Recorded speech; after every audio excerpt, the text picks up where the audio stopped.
Ada. Bang, apa hal ni bang? Ada. Apa sakit apa bang? Sakit bang. Hantar saya ke hospital. Tapi kalau korang nak ziarah saya, bawalah bekalan akok dan kuih kera. Korang follow lah woi. Punyalah malu kita orang nak buat konten ni tengah jalan depan orang ramai semua tengok. Alamak.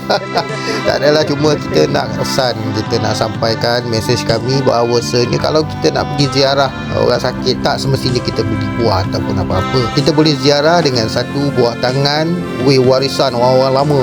Ni kalau kita ziarah mak ayah kita ke, pakcik-makcik kita ke, orang-orang lama kita kan, bila kita ziarah tu kita bawa akor, keria, kuih-kuih lama. Jadi makna dia dari segi kesan psikologi, dia mengimbas balik memori, mungkin boleh merembeskan hormon-hormon penyembuhan ke apa ke. Manalah tahu kan. Jadi kalau sekitar Bangi, Kajang ni, kalau kita nak ziarah orang, sama ada dia sakit ataupun tidak sakit, cuma kita dah lama tak bertemu, boleh bawa. Kita ada satu packaging yang menarik dan cantik ni, akok, keria ataupun combo sekali semua dalam tu. Sesahaja Akok Pahu Bangi ataupun hubungi kami, nombor di ujung video.